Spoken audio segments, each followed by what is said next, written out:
Bonjour à tous, on va donc commencer, il est 11h30. Bienvenue dans notre webinaire sur les formations à l'agilité, devenir expert de l'agile. Donc on va se présenter, vos deux présentateurs aujourd'hui. Il y a déjà moi-même, Mallory Gossens, donc je suis référent agile pour la société Aneo. Je suis senior coach. Quelques années que j'accompagne les entreprises à se transformer, des petits groupes, des grands groupes, des transformations sur l'agilité, dans les techniques de l'agilité, mais également dans les postures managériales. Je suis également coach professionnel. Et mon collègue Oui, je va suis se Pierre-Frédéric. présenter. Oui, je suis Pierre-Frédéric Rouberti. Donc, je suis responsable pédagogique au sein de Centrale Supélec Executive Education, la branche formation continue de Centrale Supélec. Je m'occupe plus particulièrement de formation en IT et technologie du digital. Alors, l'agenda pour notre webinaire, donc nous sommes ensemble pour 45 minutes. Nous souhaitons tout d'abord aborder un certain nombre d'éléments de contexte, noter en particulier que l'agilité s'impose et devient vraiment la norme dans les entreprises. Et qu'en contrepartie avec la généralisation, on voit aussi beaucoup de projets en agile échouer, car les approches agiles sont parfois mal utilisées, mal maîtrisées, ce qui génère un besoin accru de vraies compétences de fond alignées avec les valeurs et les principes de l'agile. C'est un peu la raison d'être de notre programme de formation et de certification, parce que c'est de la formation et de la certification à l'agile, qu'on a voulu inédit et innovant, donc le programme Agile Expert que nous présenterons. Et puis nous terminerons par une session d'échange de questions-réponses. Vous pouvez interagir à tout moment dans le chat. Nous garderons donc un moment d'échange à la fin, et puis nous pourrons également prolonger les échanges au-delà de ce webinaire. Alors, une brève introduction sur le contexte des entreprises. Aujourd'hui, le contexte des entreprises dans tous les secteurs d'activité, il est marqué par la transformation numérique. Un petit peu un buzzword, mais c'est vrai que un des points majeurs à l'agenda stratégique des décideurs, ça bouleverse le positionnement de l'entreprise, ses offres, et puis également ses pratiques internes, sa culture d'entreprise. On s'aperçoit que dans ce contexte, l'agilité est un thème essentiel qui est donc très régulièrement associé à la transformation numérique. La transformation numérique qui booste l'adoption de l'agile dans les entreprises. Alors, quelques mots-clés sur la transformation numérique que je souhaitais partager avec vous. Bien sûr, tout gravite autour du client et de la data qu'on a sur le client. Le tout dans un environnement qui est complexe et incertain, qui est très ouvert, où généralement les entreprises fonctionnent au sein d'écosystèmes. Pour être compétitif, il y a donc l'innovation, il faut innover, en particulier grâce aux nouvelles technologies. Il se trouve que ces dernières génèrent beaucoup d'incertitudes, donc le mot incertitude est un mot important. Mais finalement, pour nous, la transformation numérique, c'est moins une course aux technologies qu'une véritable révolution des pratiques de collaboration et de management qui touchent toute l'entreprise. C'est pour ça que l'agilité va être particulièrement importante. Alors, sur deux mots-clés, l'exigence de vitesse et l'incertitude, c'est qu'elle nous pousse à adopter des approches qui vont nous permettre d'acquérir de l'information et de la connaissance pour combattre justement l'incertitude et délivrer très rapidement de la valeur aux clients. Et ça, c'est justement au cœur de ce qu'est l'agilité, d'où l'intérêt des approches agiles. Ce qui me permet d'ailleurs de partager avec vous une définition de l'agilité, de quoi parle-t-on, je pense que c'est important de revenir là-dessus. Donc nous avons emprunté la définition de Jean-Claude Grosjean dans son livre Culture Agile, qui dit que l'agilité, c'est la capacité d'une organisation à ravir ses clients, mais aussi ses employés, tout en s'adaptant à temps au changement de son environnement. Donc cette notion d'exigence de vitesse et d'incertitude apparaissent clairement avec une autre notion qui est importante, qui est la notion de création de valeur pour ses clients et pour ses employés. Alors, quand on parle d'agilité, un message important pour nous aujourd'hui, c'est que l'agilité effectivement devient la norme. On a cette étude intéressante d'HP de fin 2015, alors qui est encore centré sur les projets IT. On verra après qu'il dépasse largement le cadre des projets IT, mais là, on interrogeait encore des professionnels de l'IT. On voit que la majorité d'entre eux ont adopté maintenant des approches de gestion de projet qui sont agiles, hybrides. Ça, c'est l'information qu'on a à gauche. Et on voit à droite que la date d'adoption de l'agile est relativement récente, c'est-à-dire que là, les participants étaient interrogés sur à quelle date ils sont mis à faire de l'agile. On s'aperçoit que la majorité d'entre eux, c'est relativement récent, en gros après 2009, et que donc il y a une véritable explosion, alors que les approches agiles existent depuis longtemps. Elles ont vraiment explosé à partir de l'avènement des géants du numérique et des startups du numérique. Donc je dirais que quand on commence des nouveaux projets après 2010, dans l'immense majorité des cas, c'est avec des approches agiles. Donc on voit bien que l'agilité, à partir de ce moment-là, devient véritablement la norme pour la gestion de projets en entreprise. Alors, je disais tout à l'heure, on va dépasser le cadre des projets IT. Ce qui est intéressant de voir, c'est que donc, des approches agiles, historiquement, donc c'est plutôt mon carré de droite ici, sont vues comme étant des approches de gestion de projets IT, Scrum, Kanban, XP, etc. Mais en fait, elles incarnent finalement un certain nombre de concepts qui sont partagés avec d'autres méthodes. Elles rejoignent le Lean, elles rejoignent les démarches de qualité totale parce qu'elles intègrent donc une boucle de feedback qui est au cœur de l'amélioration continue dans toutes ces approches, que ce soit la route des lignes, le PDCA dans le monde de la qualité. Pour les gens qui font du marketing et du design, la boucle d'amélioration continue aussi du design thinking, et puis le test and learn de Lean Startup. Toutes ces méthodes sont basées finalement sur ce concept de base. Et il se trouve que toutes ces méthodes sont aujourd'hui assez fortement avec le numérique déployées dans beaucoup d'entreprises, dans différents départements d'entreprise, au marketing, à la R&D, dans les équipes commerciales, et plus seulement à l'IT. Donc finalement, ces approches itératives ont largement débordé le périmètre de l'IT et sont véritablement généralisées, favorablement accueillies par les entreprises dans tous les départements, ce qui peut expliquer leur explosion et leur généralisation aujourd'hui. Simplement, avec la généralisation, eh bien, on s'aperçoit aussi qu'il y a des mauvaises pratiques qui existent aussi, et un certain nombre de projets faits en agile sont en échec, et on va essayer de revenir là-dessus avec Mallory.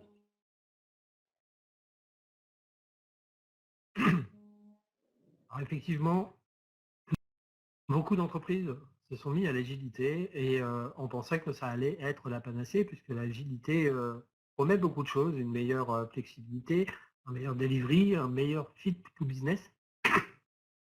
Malheureusement, quand on regarde en fait avec le recul des transformations agiles, on se rend compte qu'il y a eu beaucoup d'échecs et 8 raisons essentielles en sont ressorties. Pour ce qui concerne notre parcours, 3 sont importantes. La première, c'est le manque d'expérience sur les frameworks de l'agilité. Les personnes qui cherchent à implémenter un framework particulier, tel Scrum, Kanban, Safe, Less, stricto sensu. Manque de connaissances, de formation. Un manque également du support, du management. Pourquoi? Parce que dans les approches agiles, souvent le manager est peu mentionné. Le manager traditionnel, en traçant de traits, commandé de contrôle, a du mal à retrouver sa place et donc il ne va pas aller aider ou soutenir cette transformation. Et le corollaire du manque d'expérience sur les frameworks, c'est le manque d'expérience tout court dans l'agilité, et pas simplement sur les frameworks et dans les concepts fondateurs de l'agilité.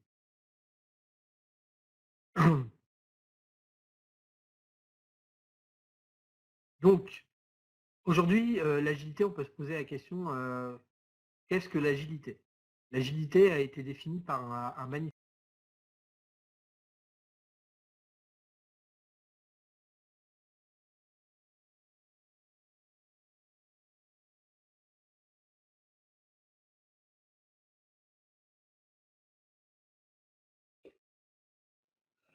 Oui, petit problème technique, désolé. Donc, effectivement, lorsqu'on se demande quelle est l'agilité, qu'est-ce que c'est que l'agilité, l'agilité a été définie par 4 valeurs dans le manifeste agile et 12 principes. La différence entre les 4 valeurs et les principes, c'est que les 4 valeurs sont obligatoires, hein, il faut les respecter les 4. Les 12 principes, ce sont des choses qui vont vous aider à implémenter l'agilité, mais parfois on peut faire sans. Sous le parapluie de l'agilité, il y a beaucoup de frameworks, beaucoup d'approches. Scrum, XP, Kanban, LESS, Safe, DSDM, FDD, Crystal Clear. Vous m'entendez plus là?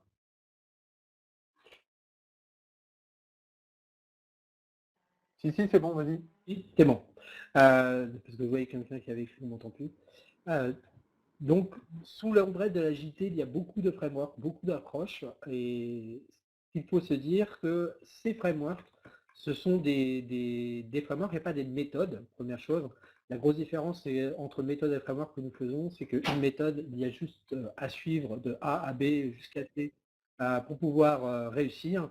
Un framework, ce n'est pas du tout le cas. Ce sont des repères qu'il va pouvoir implémenter et adapter dans votre propre contexte. Par contre, ils ne vous garantissent pas absolument d'être agile si vous ne gardez pas en tête les fondements de l'agilité qu'est le manifeste agile. Donc, en gros, vous pourriez ne pas être agile tout en appliquant stricto sensu un des frameworks.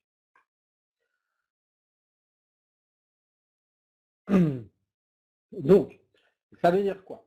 C'est un peu l'histoire dans Matrix, lorsqu'il est proposé à Neo de prendre soit la pilule bleue, soit la pilule rouge. La tentation de la pilule bleue est vraiment très forte dans les entreprises pour se rassurer, puisqu'on vient d'un monde un peu traditionnel, assez déterministe, de se dire on va prendre un des frameworks de l'agilité et on va l'appliquer stricto sensu, tel qu'il est écrit dans le livre, et c'est sûr et certain, on va y arriver.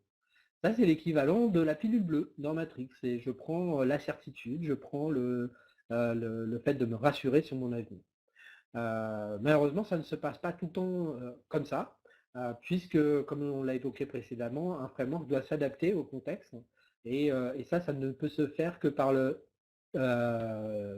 test and learn, par la co-construction. Et ça prend un peu de temps et ça ne se fait pas du jour au lendemain. D'autant plus que lorsqu'on parle d'équipe auto-organisée, on va parler forcément de management totalement différent, qui ne sera plus dans le command and control et qui impose des tâches, mais dans la délégation et comment accompagner les équipes à être autonomes. Du coup, ça pose la question de la pertinence des certifications agiles existantes. Dans l'agilité s'acquiert en fait et se développe à partir de pratiques. Les certifications existantes sont très bien, mais elles sont toutes dédiées à un seul framework. Aujourd'hui, si vous prenez une certification Scrum Master, vous êtes dédié au framework Scrum. Si vous faites une certification LESS, c'est une certification sur ce framework précis. Pareil pour le Kanban Coach de IBQMI ou même les certifications SAFe. Donc ce sont des certifications qui ont tout leur sens dans la connaissance théorique du framework et vraiment assez peu dans la mise en pratique de ces 10 frameworks. Et donc, qu'est-ce que je me suis rendu compte dans les entreprises que j'ai accompagnées, dans leur transformation, j'ai rencontré des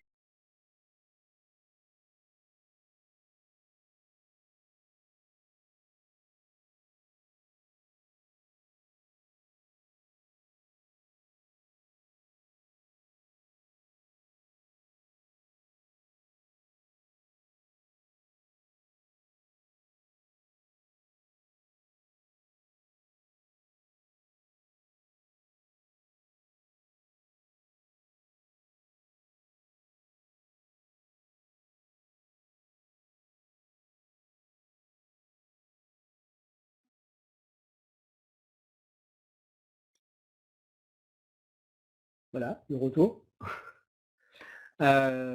Donc, je suis revenu. Des problèmes de connexion, je ne sais pas ce qui se passe. Donc, dans les entreprises que j'ai rencontrées, que j'ai accompagnées, du moins, j'ai rencontré beaucoup de Scrum Masters, de coach agile, de Product Owner, enfin, d'une population assez importante et les niveaux étaient vraiment très hétéroclites et ce n'était pas la certification qui assurait le niveau de la personne. J'ai certes rencontré des personnes certifiées très compétentes, des personnes non certifiées qui n'avaient pas de compétences en agilité, mais ça, on peut s'y attendre dans ces deux cas. Mais j'ai également rencontré les cas auxquels on pourrait ne pas s'attendre, des personnes non certifiées excellentes et des personnes certifiées qui avaient juste une compréhension théorique et qui savaient très mal appliquer. Donc aujourd'hui se pose la question de la pertinence de ces certifications, non pas dans leur connaissance théorique, mais dans leur mise en application dans l'entreprise et dans l'accompagnement des entreprises.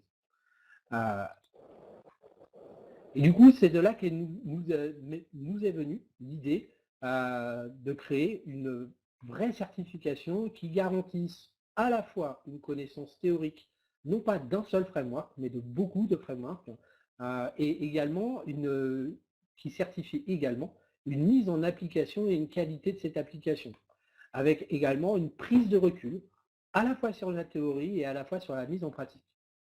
Parce que c'est ce qu'on va demander à un agiliste, de savoir s'adapter constamment à son environnement, à l'entreprise qui l'accompagne, pour ne pas être en mode gourou ou Scrum, c'est comme ça, c'est écrit comme ça dans le livre, après la virgule. Savoir prendre du recul sur ses pratiques, sur ses théories, est très important. Et c'est ce que cette certification cherche à donner et à rassurer.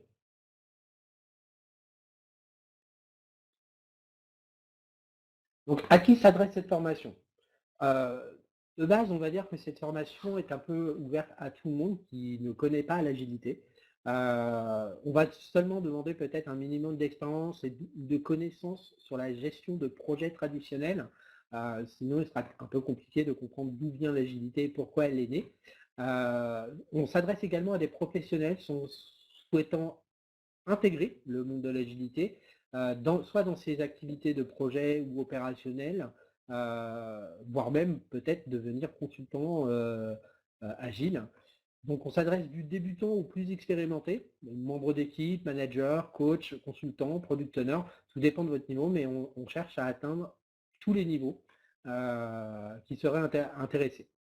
Et bien sûr, comme le disait Pierre-Frédéric, on dépasse largement le cadre des projets IT, puisque certes, si l'agilité a vraiment grandi dans l'IT aujourd'hui, elle dépasse largement l'IT, puisque quand on parle de posture du management, on va forcément accompagner des managers dans du coaching un peu plus resserré, également avec la direction des ressources humaines. Il m'est arrivé aussi d'avoir à négocier avec les instances représentatives du personnel dans les modifications de poste. Donc on se rend compte que le passage à l'agilité va toucher toute la structure de l'organisation et pas simplement l'IT.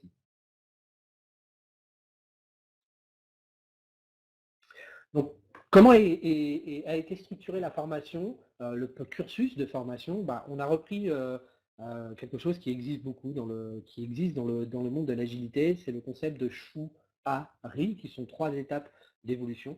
Ces 3 étapes viennent des arts martiaux. Le niveau chou étant, j'apprends les règles, j'apprends déjà à les appliquer telles quelles. Ensuite, une fois que j'ai bien compris ces règles et que je sais pourquoi elles existent, quelle était la philosophie sous-tendue, au niveau A, je commence à savoir et être capable de casser certaines règles tout en respectant cette philosophie sous-tendue. Et une fois qu'on a déjà de l'expérience au niveau du A, on commence à acquérir le niveau du RI qui est vraiment, maintenant que j'ai assimilé toutes ces philosophies sous-tendues, je suis capable de casser les règles existantes pour créer mes propres règles, les propres règles adaptées au contexte, tout en restant fidèle aux principes sous-tendus des règles originales. Donc c'est comme ça qu'a été construit ce cursus, avec au niveau du chou, qu'on apprenait les règles, on a appelé ça, c'est un certificat d'Agile Foundation. Au niveau du breakthrough, donc le A, où ça va être un executive certificate et donc un diplôme délivré par Central Supélec. Et au niveau du RI, faites vos règles, on va être plutôt sur un diplôme reconnu par les institutions de type RNCP.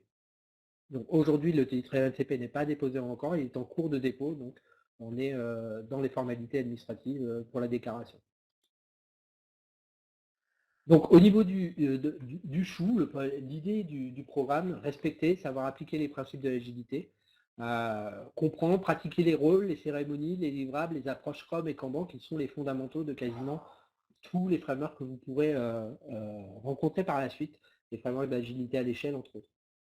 Donc comment valider ce niveau? Cette formation se déroule sur 5 jours.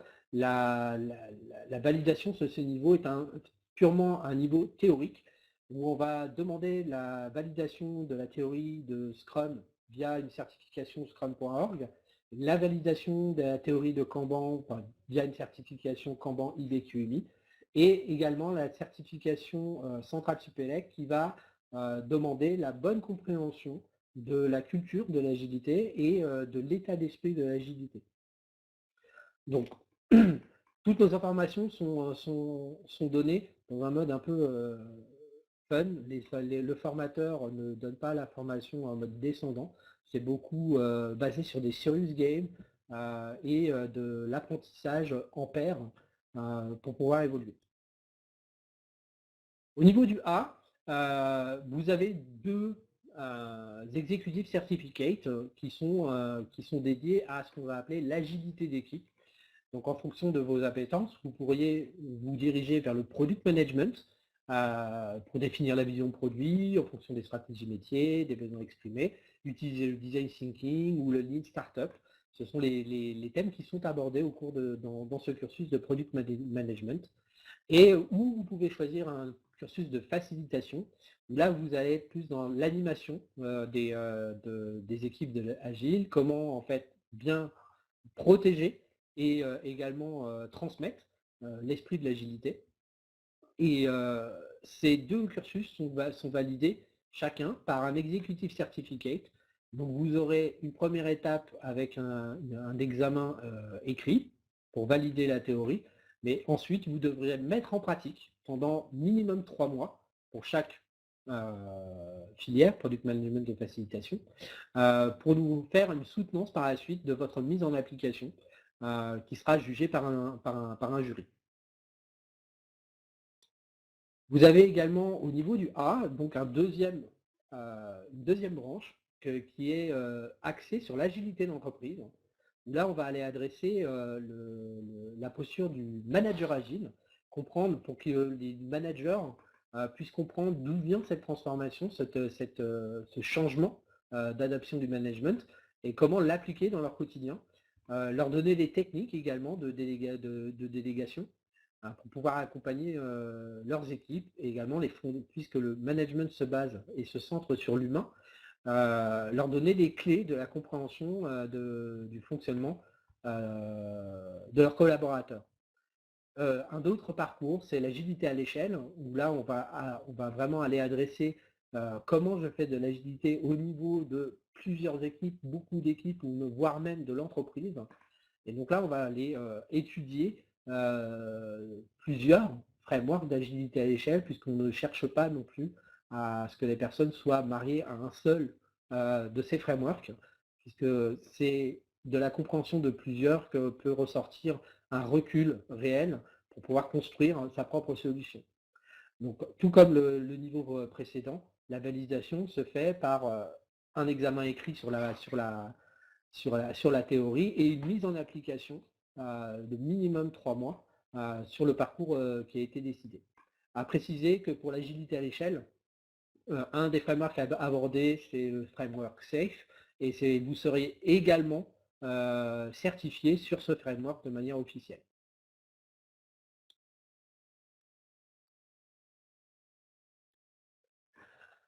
Au niveau du RI, on arrive vraiment au niveau de la maîtrise. Le but ici n'est plus de vous donner de cours, mais vraiment avec vous de décider d'un thème que vous allez devoir rechercher, appliquer dans votre environnement pour pouvoir produire un mémoire de recherche sur l'agilité en général et de votre maîtrise de l'agilité. Il y a un temps minimum de 6 mois pour pouvoir passer ce niveau-là. Pour vraiment que vous ayez le temps d'approfondir vos connaissances, d'approfondir votre mise en pratique, mais également d'avoir le temps de prendre du recul sur toutes ces théories et cette mise en pratique pour pouvoir produire un mémoire. Ici, on recherche vraiment le niveau de maîtrise. D'ailleurs, le RNCP qui est en cours de dépôt est un RNCP de niveau Bac+5, donc niveau 1. C'est vraiment un niveau de recul et de recherche que l'on va demander à ce niveau-là.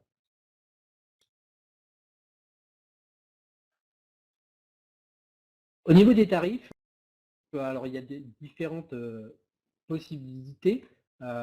Soit vous êtes quelqu'un qui n'avait aucune expérience sur l'agilité, et donc vous pourriez imaginer de rentrer dans ces formations en termes de cursus, du chou jusqu'au A, en passant jusqu'au riz. Donc les prix sont affichés à votre écran, mais ce qui était important à retenir ici, c'est surtout que nous avons prévu en fait un système de validation des acquis de l'expérience, puisque certaines personnes qui nous écoutent aujourd'hui ont certainement déjà une expérience, et donc il va falloir la valider pour ne pas leur faire revoir ce qu'ils savent déjà, pour savoir à quel niveau ils peuvent rentrer dans le parcours pour pouvoir avoir les diplômes de Centrale Supélec. Donc, au niveau du RIG, il est à préciser qu'il est obligatoire d'obtenir 2 executive certificates. Il y a 2 branches, il y a la branche agilité d'équipe et la branche agilité d'organisation. Il faut obtenir les 2 certificats, executive certificate de la branche pour pouvoir prétendre aller au niveau du RIG.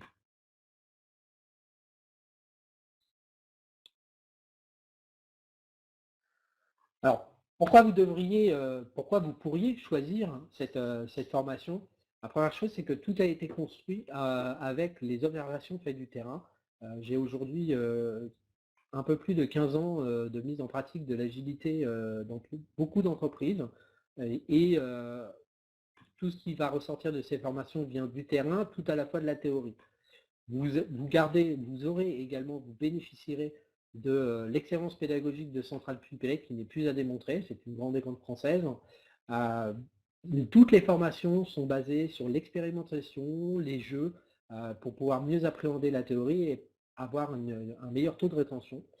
Vous aurez des certifications à plusieurs niveaux, certes les certifications centrales, mais également les certifications qui existent déjà sur le marché, pour vous sachiez que nous allons au-delà des certifications existantes.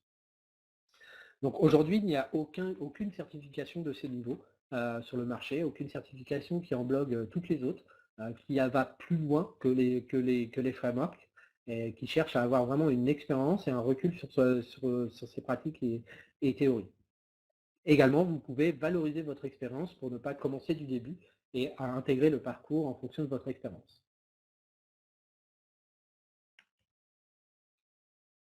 Donc ce que je cherche à faire, vraiment, tout ce parcours et ces diplômes de Centrale Supélec, c'est de vous permettre de donner le choix, soit à vous, soit à vos clients, la possibilité de choisir la pilule rouge. Donc, dans Matrix, la pilule rouge, c'est la pilule un peu plus compliquée. Il faut certes se rendre compte de la réalité, mais prendre du recul par rapport à elle pour pouvoir en fait l'adapter à notre contexte. Cette certification vise à vous donner toutes les bases théoriques, pratiques et prises de recul qui vont vous permettre soit d'appliquer, de prendre, ou soit de donner cette pilule rouge à vos clients.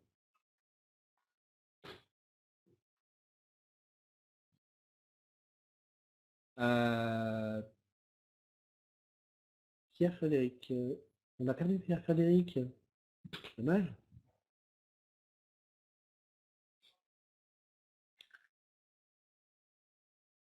Alors, excusez-moi, j'essaye de recontacter.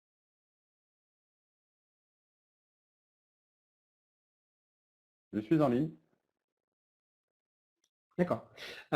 Oui, c'est parce que je ne te voyais plus. Pierre-Frédéric, est-ce que tu souhaites ajouter quelque chose à ce que j'ai dit? Non, c'était, je pense, relativement clair. On pourra prendre les questions des participants, hein, et juste peut-être resynthétiser, un certificat fondation, 4 executive certificates au niveau A, et pour pouvoir faire le certificat de niveau RI, il faut en avoir 2 de ces 4, soit agilité d'équipe, soit agilité d'entreprise. Exactement. Et Morgane, donc, et le contact à Centrale Supélec pour répondre à toute question par rapport aux inscriptions, par rapport au financement, par rapport à toute question que vous pourriez avoir.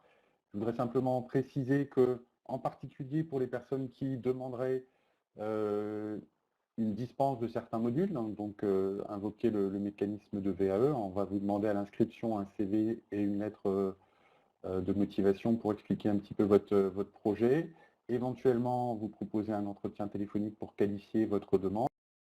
Et si effectivement vous êtes capable de justifier d'expérience en agilité, d'une première certification Scrum.org ou IBQMI pour Kanban ou autre, on est tout à fait en mesure effectivement de prendre ça en compte, de considérer qu'un certain nombre de compétences sont démontrées et donc de vous dispenser d'une certaine partie du parcours de formation.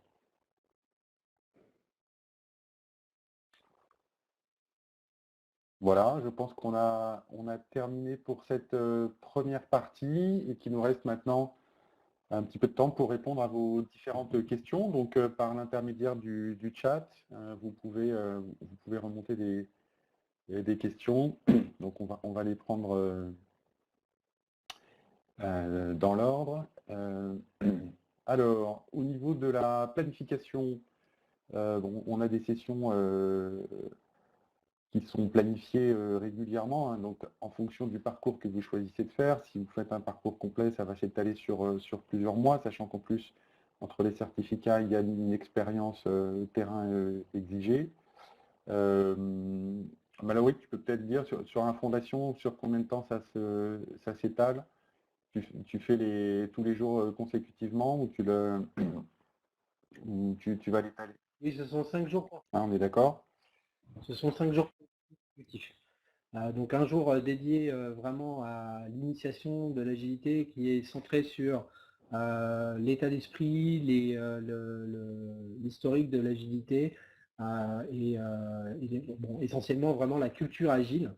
2 jours dédiés au framework Scrum et 2 jours dédiés au framework Kanban.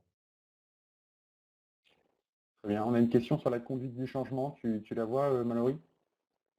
Est-ce que vous développez des approches de conduite du changement lors des cursus du niveau A? Oui. Alors, au niveau du changement, ça a abordé à la fois dans plusieurs modules et de différentes manières, soit dans la facilitation, soit dans les parcours d'agilité à l'échelle, et également dans les modules du manager agile. Très bien. On a une question sur l'articulation de la formation. Une personne qui dit « Je n'ai pas bien compris la formation sur 3 mois. Comment cela s'articule-t-il » Alors, la formation n'est pas sur... Pour obtenir la certification, il faudra minimum 3 mois à partir du moment où vous avez validé la théorie. La formation en elle-même, en fonction de votre module au niveau du A, c'est 4 jours. C'est 4 jours en présentiel. Par contre, une fois que vous avez validé cette théorie, vous allez mettre en pratique et vous allez devoir produire un mémoire de la mise en application de cette théorie. Donc, c'est minimum 3 mois pendant lesquels vous allez travailler dans votre contexte et écrire votre mémoire.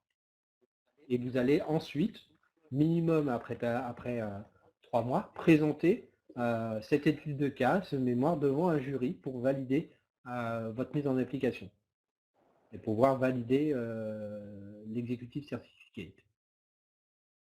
Ok. On a une question sur quelle différence fait-on entre coach agile et Scrum Master? Ah, ce sont des grands débats en fait qui existent dans la communauté agile. Dans le Scrum Guide, il est dit que le Scrum Master est également un coach. Et c'est totalement vrai, c'est déjà un coach. La différence qui existe entre un coach agile et un Scrum Master, c'est que le Scrum Master est coach sur Scrum, et simplement Scrum. Alors que le coach agile a bien plus que Scrum dans son escarcelle. Donc, on va quand même au-delà. Le coach agile aussi a cette partie de coach, et le mot coach n'est pas là pour rien. On a été formé également au coaching professionnel, donc qui est quelque chose qui va au-delà des techniques de l'agilité. On est vraiment sur l'accompagnement individuel d'équipe sur les objectifs que les personnes se fixent. Donc il y a des formations dédiées à ça et les coachs agiles sont formés en plus des frameworks de l'agilité au coaching professionnel individuel d'équipe ou d'organisation.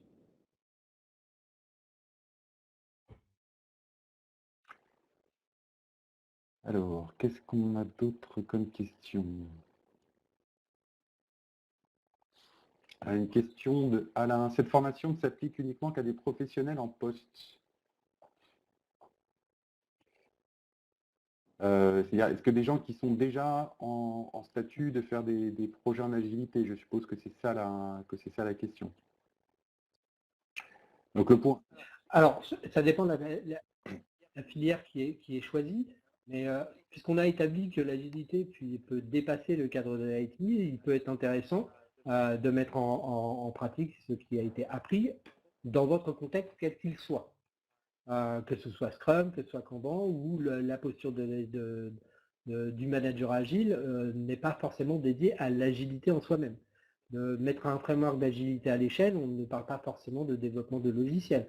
On va parler de coordination. On peut aussi ne pas les appliquer de manière stricte sensu, mais s'en inspirer pour le mettre en pratique. C'est ça qu'on va aller rechercher chez le candidat. Ce n'est pas une application bête et méchante de ce qui a été appris, mais une mise en application réfléchie et cohérente de ce qui a été appris. Oui, donc ce qu'on peut dire, c'est que quelqu'un qui n'y connaît rien, qui débute complètement, commence par Agile Foundation, où là on est plutôt effectivement sur des éléments de théorie et bien comprendre les valeurs et les principes de l'agile, avec quand même déjà un premier niveau de certification. Et ensuite, il faut commencer à mettre en pratique. C'est vrai que quand on est au niveau A, là, nous, on pense qu'il faut de la pratique, et il faut donc un terrain d'application pour pouvoir valider des certifications de niveau A. Il y a une question sur les dates, le planning, les programmes démarrent à quelle date? Alors, les premières sessions sont planifiées au mois de juin. Si je me souviens bien, parce que mon planning, mon ordinateur ne veut pas fonctionner, les premières sessions sont prévues.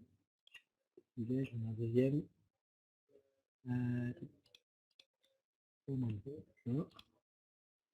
Donc, du 3, la première session d'Agile Foundation est prévue du 3 au 7 juin de cette année. Voilà. Donc, on a un planning avec les différents modules qui commencent dès ce printemps, fin du printemps.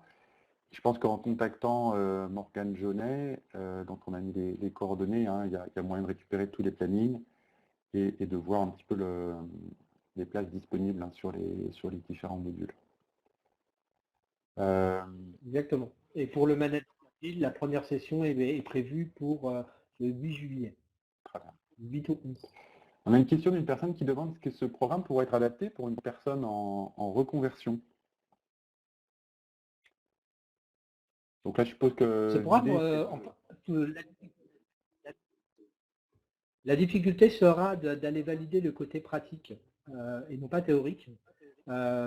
Mais on n'est pas opposé à l'idée que si vous êtes en reconversion, vous tentiez de mettre en pratique l'agilité dans votre contexte, alors que ce soit une association que vous auriez trouvée à but non lucratif ou dans votre nouveau travail ou dans votre ancien travail. Donc, ça peut faire sens en reconversion, surtout si vous souhaitiez devenir consultant spécialisé sur l'agilité. Effectivement, ça pourrait être intéressant.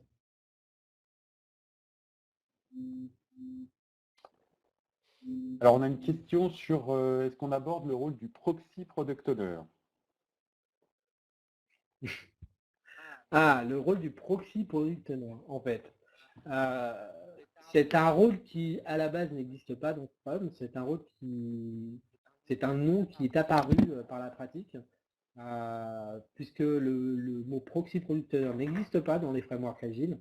Il n'existe que le mot de product owner ou de chief product owner dans un framework d'agilité à l'échelle. Donc oui, effectivement, c'est abordé dans tous les frameworks d'agilité à l'échelle.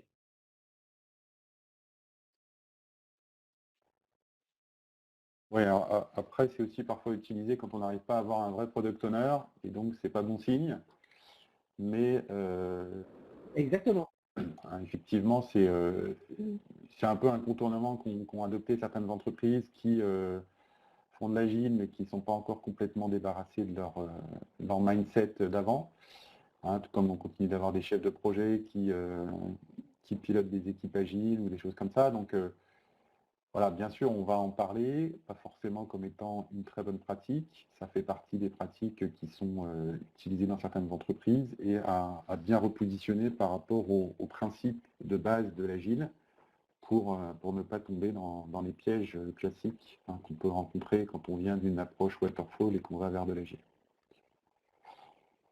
Exactement. On approche également, du coup, pourquoi ce terme de proxy product owner est apparu, où est-ce qu'il est pertinent, où est-ce qu'il ne l'est pas, et surtout on repositionne quel est le rôle du product owner et quel est les niveaux d'évolution d'un product owner, de scribe à micro-entrepreneur au sein de la structure.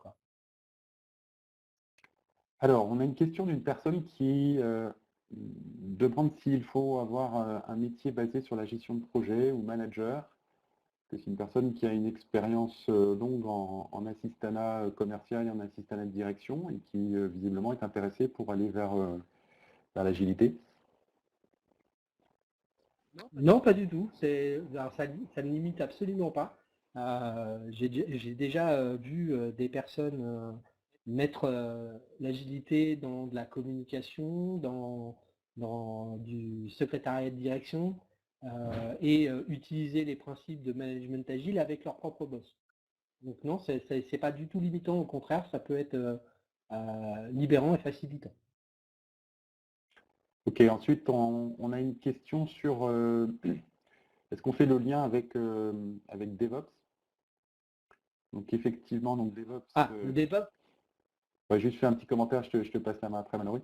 Donc DevOps, on est dans la continuité de l'agile, enfin c'est une démarche d'agilité, mais on est dans le monde de l'IT là, donc on est dans comment on inclut les problématiques des opérations IT par rapport au site de développement agile, avec un certain nombre de techniques d'automatisation, d'infrastructure as code et autres. Donc ça fait partie des choses auxquelles on fera référence, mais notre volonté étant plutôt d'élargir le débat et de sortir du périmètre stricto sensu de l'IT, ça ne va pas être notre priorité. Je ne sais pas si tu veux commenter là-dessus, Mallory. Non, c'est ce que j'aurais répondu. Effectivement, le DevOps, dans tout ce le parapluie de l'agilité qu'on a vu, il y a beaucoup de frameworks, il y a des approches, il y a aussi l'approche des DevOps et le software craftsmanship. Mais ça, ce sont des choses qui sont vraiment dédiées à l'agilité IT. Donc, comme notre parcours n'est pas dédié à IT, mais est dédié, quelle que soit la filière dans laquelle vous travaillez, on en parlera, on y fera référence, mais on n'approfondira pas.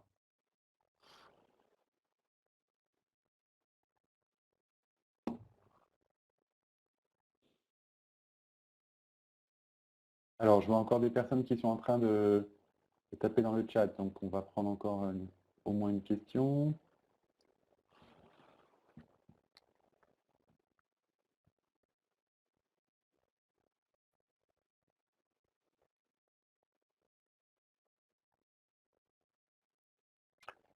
Alors, on a une question d'Alain qui demande est-ce que votre formation serait plus adaptée au projet data?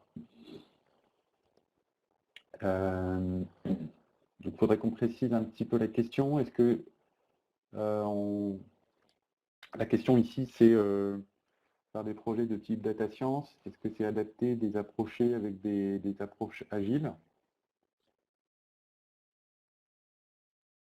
La réponse est oui.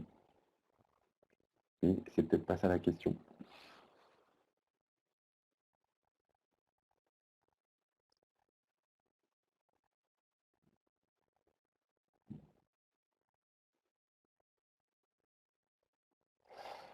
Alors, Alain précise, data science et architecture big data. Oui, comme vous êtes sur des projets qui sont souvent des sujets très innovants en termes de technologie et relativement incertains, c'est vrai que dans les projets big data, on est souvent sur des démarches agiles, où on met un certain nombre d'experts autour de la table pour avancer. Donc, on met sur un mécanisme qui est adapté pour faire ce type de projet. J'ai une autre question de Foued sur pourquoi le timing de 3 mois. Donc je pose la question, c'est pourquoi on pense qu'il faut 3 mois pour la mise en pratique après un certificat de niveau A. Est-ce que tu as un commentaire là-dessus, Mallory? Oui. Alors, il a fallu... on souhaitait que les personnes qui soient certifiées aient un minimum d'expérience. Et on a pensé qu'en dessous de 3 mois, c'était compliqué de prétendre avoir une expérience sur une application quelconque de ce qui a été appris.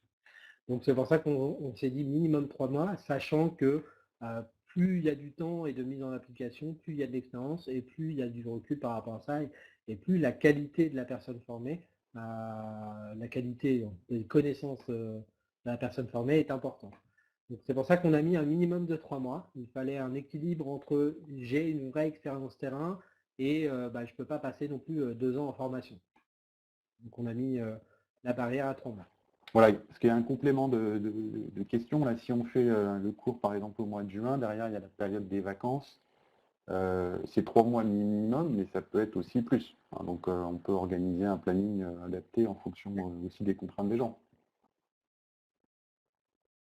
Effectivement. J'ai une question d'Anissa sur le cursus au niveau A. Donc, où elle demande est-ce qu'il faut suivre absolument les 8 jours. Il y a plusieurs questions dans cette question. Pour moi, il y a une question par rapport à la validation de l'expérience. C'est assez facile à faire sur le niveau fondation, c'est plus compliqué à faire sur le niveau A, mais il faut savoir qu'on a défini un certain nombre de compétences au niveau A et qu'on est donc capable d'instruire une validation des compétences par rapport à ça. Donc on peut effectivement, je ne sais pas si par exemple vous êtes expert de product management, vous êtes product owner depuis un certain temps, vous avez démontré des compétences sur le product management, qu'on peut potentiellement vous dispenser de cours à ce niveau-là. Après, sur... Alors, petite précision également. Oui. Dans la question, il est question des 8 jours. Je tenais juste à préciser que pour avoir un des...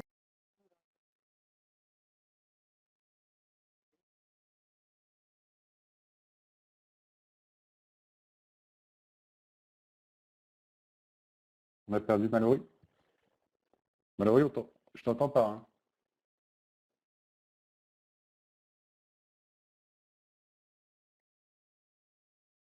Ok. Il y a 4 certificats au niveau A, chacun fait 4 jours. Donc vous pouvez avoir un certificat de niveau A simplement en faisant 4 jours de formation. Il faut 8 jours, c'est-à-dire 2 blocs de niveau A, c'est pour pouvoir passer au niveau RI. Effectivement. Soit agilité d'équipe, soit agilité d'entreprise. Donc tu as fini mon explication, c'est bien. Pendant que je me reconnectais. Voilà, donc si on veut passer au niveau RI, il faut les 8 jours. Si on souhaite juste s'arrêter au niveau A, 4 jours suffisent pour valider un des 4 certificats du niveau A. Ouais, 4 jours plus les minimum 3 mois. Alors au niveau de la formation, les sites centrales supplétives et la soutenance qui va avec, bien sûr. Donc les sites, alors Central Supply Executive Education, pour nos formations, on a un site de formation pour les professionnels donc, qui est situé dans le 15e arrondissement à Paris. Fouet a répondu, c'est fantastique.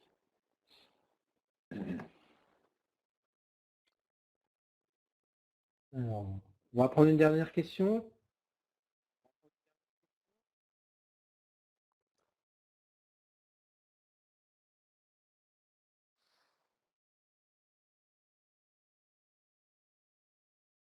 Oui, Anissa voulait savoir s'il y a une méthode particulière de conduite du changement qui est retenue dans le cursus facilitation.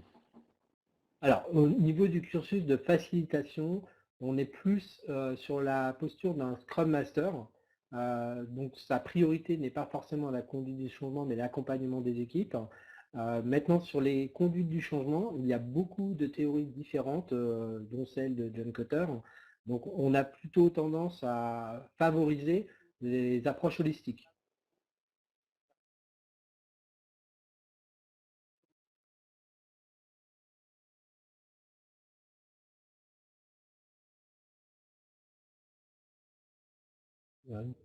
Est-ce que tu peux répéter, Mallory, ça a coupé au milieu de ta phrase. Ah bon, ça a coupé au milieu de la phrase, d'accord. Donc c'est bon. Ok, alors c'est moi. Tout entendu. Donc qui anime la conduite du changement? En fait, la conduite du changement dans une entreprise, ce n'est pas dédié qu'à une seule personne, c'est vraiment quelque chose qui doit être partagé par beaucoup d'acteurs.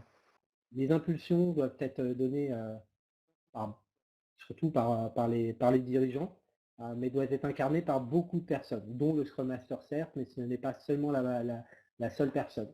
En général, les entreprises qui se transforment et qui souhaitent se transformer font appel au coach agile.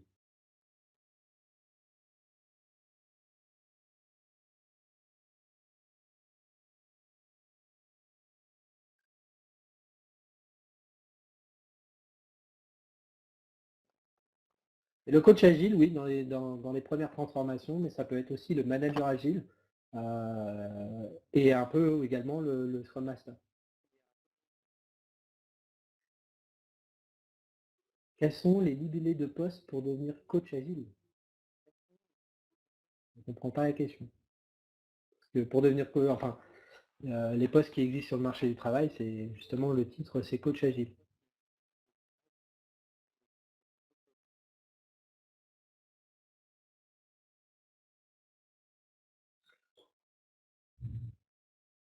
Oui, ces aspects sont abordés dans les formations. Et oui, il y a beaucoup d'offres de travail en tant que coach agile ou même Scrum Master bien expérimenté. Ouais. Sur le marché du travail,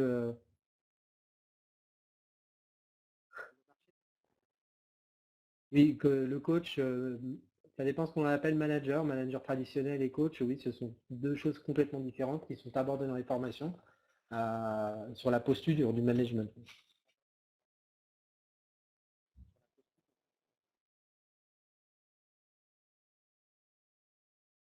Ah, les risques de mixer plusieurs frameworks. Les seuls risques, c'est la non-compréhension des fondements des frameworks existants des principes sous-tendus. De base, les frameworks, ce sont des pratiques qui ont été mises ensemble, qui ont démontré une certaine efficacité. Si vous créez le vôtre, vous pouvez vous inspirer de plusieurs frameworks et construire le vôtre. Ce qui est intéressant, c'est de se rappeler des fondements pour que ce soit un framework qui puisse être bi-agile. L'exemple par excellence qui existe aujourd'hui, c'est le modèle qui a été créé par Spotify, le site internet de musique. Ils ont créé leur propre façon de faire de l'agilité qu'ils ont appelé Spotify. Voilà. C'est quelque chose qui marche chez Spotify, mais qui forcément qui ne marchera pas forcément autre part.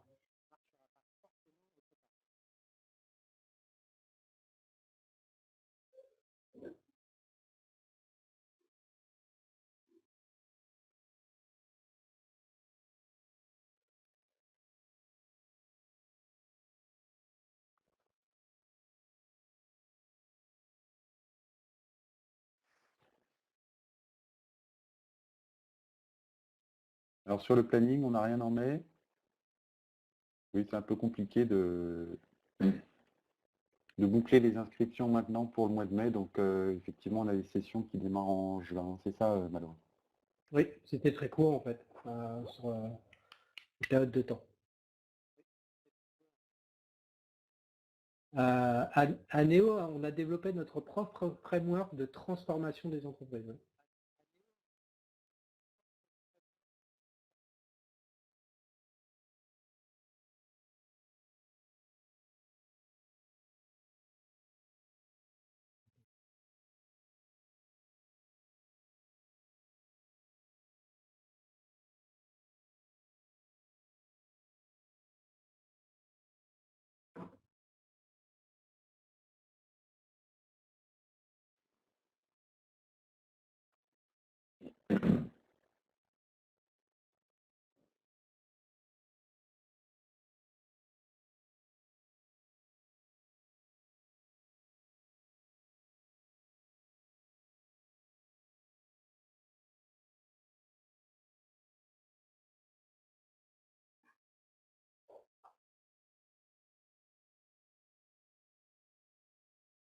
Alors, comment être certain de cibler la bonne formation dans nos propositions?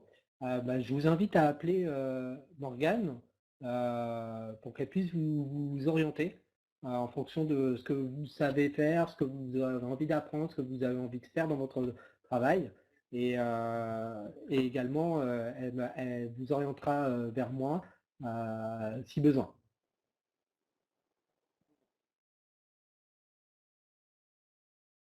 Pour nous avoir la présentation du webinaire. C'est pas le webinaire en lui-même, mais vous allez avoir accès au téléchargement de brochures et de détails du cursus.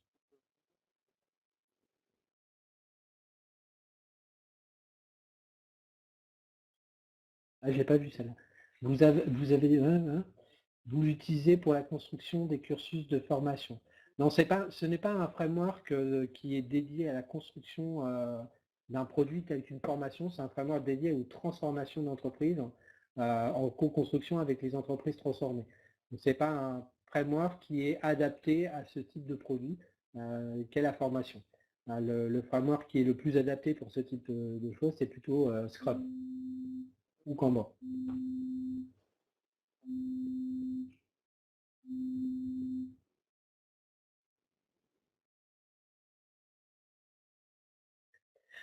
Je vous propose, de rien, c'était le but de la présentation. Je vous propose de conclure, en tout cas parce qu'on a un petit peu dépassé l'heure. Merci pour votre participation et votre intérêt.